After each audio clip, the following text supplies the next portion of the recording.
It had been 5 years since my divorce, and I was now 43 years old, spending every one of those years sleeping alone. Until that Tuesday night. I'll never forget that night. When I lay in bed, the exhaustion wrapping around me felt like a heavy blanket. Silence filled every corner of the house as usual. But this time that peaceful silence didn't last long. I heard a knock at the door. Soft, hesitant. I opened my eyes and sat up. In the darkness of the room, something didn't feel right. "Adrian," I called out. "Mom," came my son's voice, a whisper in the dark. The door creaked open and Adrian stepped inside. He looked timid in his pajamas. But those weren't a child's pajamas anymore. They belonged to a 22-year-old young man. The expression on his face sparked a protective instinct in me. Yet at the same time I felt uneasy. "I can't sleep," he finally said, staring down at the floor. "Come here," I said, patting the empty spot next to me on the bed. He hesitated for a moment, then walked over and slipped under the blanket. The bed creaked slightly with his weight. Now we were lying side by side with just a few inches between us. Adrian's warmth was immediately noticeable. I tried not to look at him, but out of the corner of my eye, it was impossible not to see that he wasn't a child anymore. He had grown into a young man. His features had sharpened. His shoulders had broadened. And that realization embarrassed me and confused me at the same time. "Mom," he murmured, his face turned toward me. I don't know. Sometimes I feel so alone in this house." His voice was so fragile that I couldn't respond.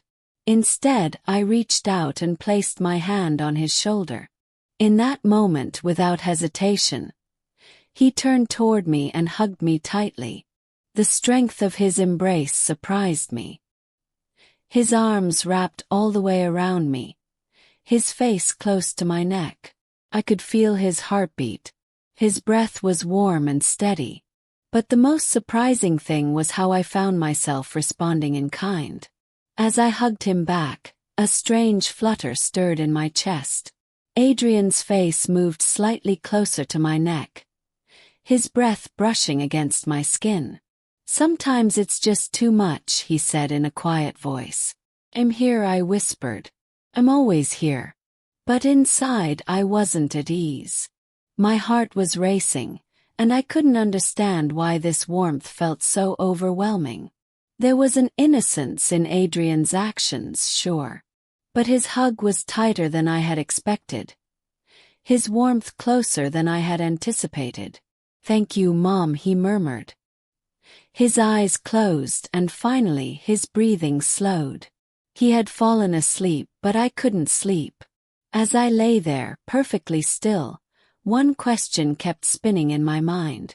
What the hell just happened tonight? There was something way too intimate about the way Adrian hugged me, and even more unsettling was the fact that I couldn't just brush it off. When morning came, Adrian was still asleep next to me. The first rays of sunlight lit up his face. My eyes lingered on him. He still looked innocent, but inside I felt completely tangled up. I rested my head back on the pillow and took a deep breath. I needed time to figure out what last night was all about. But one thing was for sure. This wasn't just another night. Morning came. The sunlight crept into my room, slowly waking me up. In that moment, I realized I was still carrying the weight of the emotions that had swirled through me all night. Adrian was still there, deeply asleep.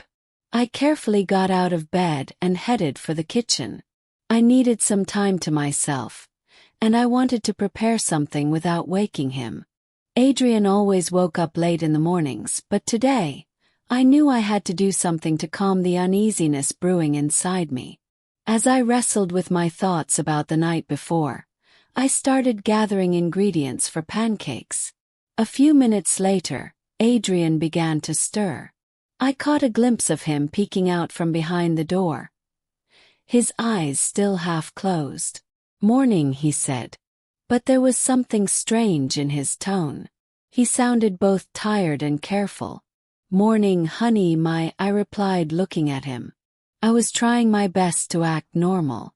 As I flipped the pancakes, I could feel Adrian's gaze on me. There was something different about the way he looked at me. His demeanor wasn't as indifferent as it usually was. It was like he was watching my every move, paying attention to every little thing I did. I stirred slowly, the warmth of the kitchen wrapping around me. But so did the growing unease inside me.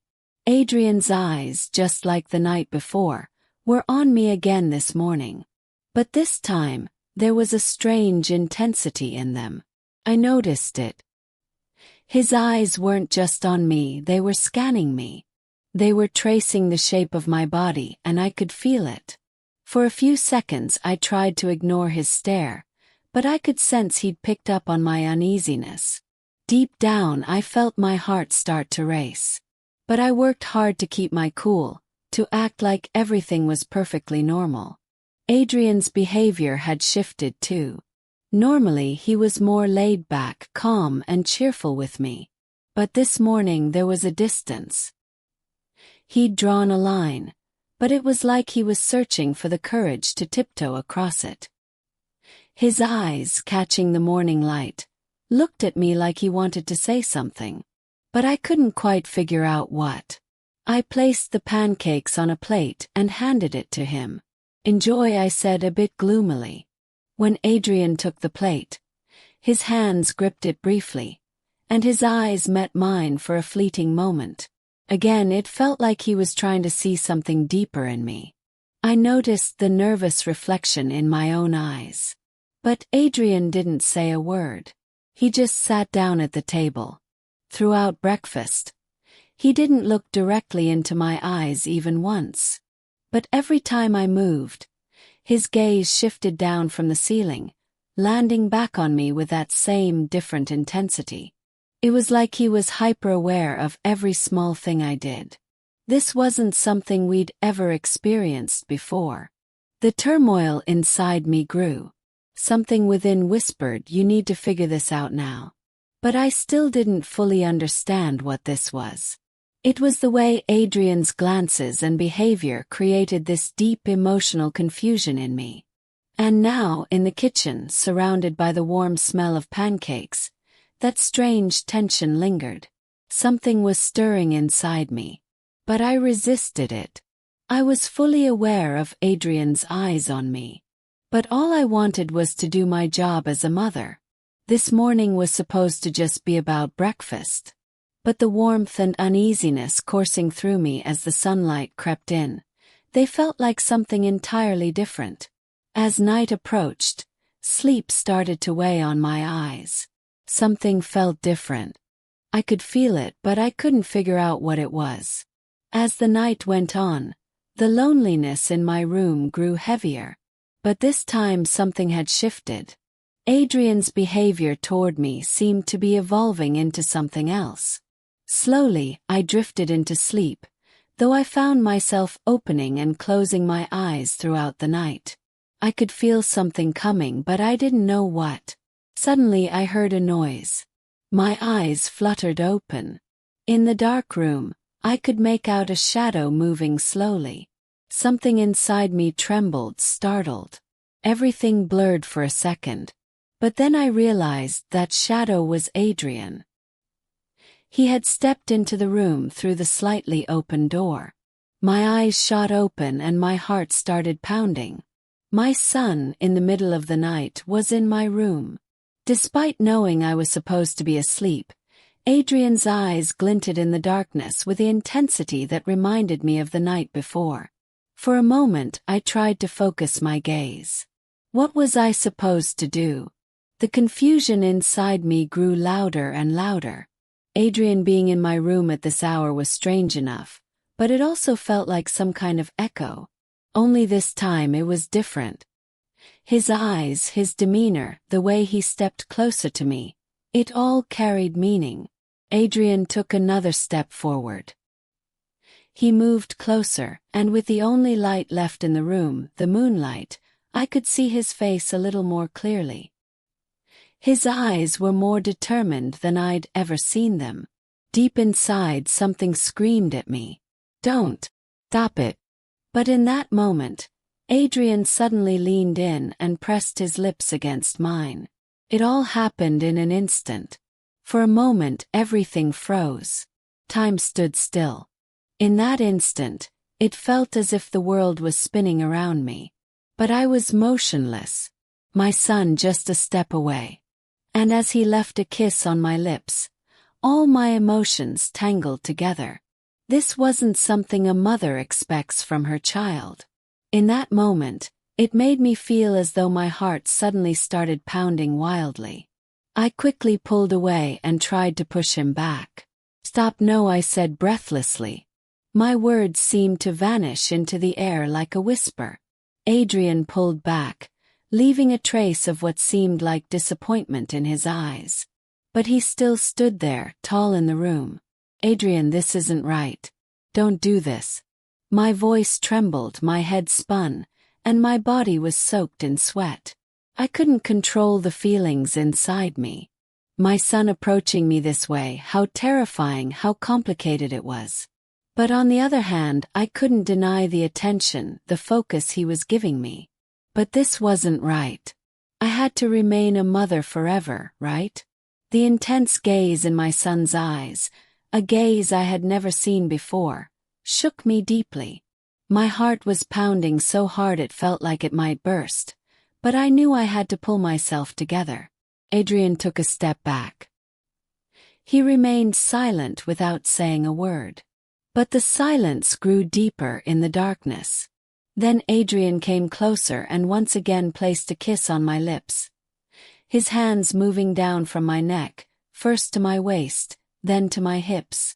No matter how much I told myself to stop, I couldn't resist. That night, whatever happened had happened.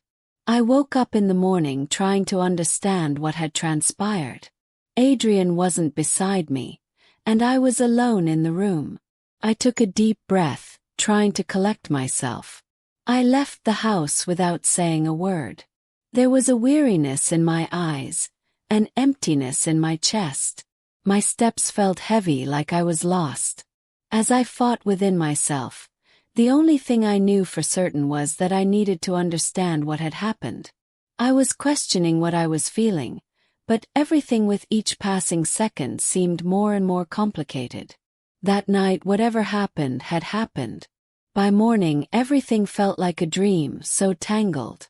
My eyes ached, my heart was racing, but I left the house without saying a word. I tried to cover up what had happened between Adrian and me.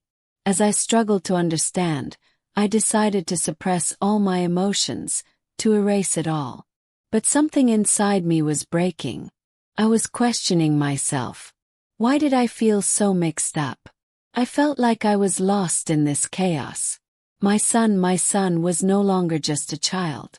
But was I still seeing him as a child? Was I fooling myself? What should I do? All these questions kept swirling in my mind, but they remained unanswered.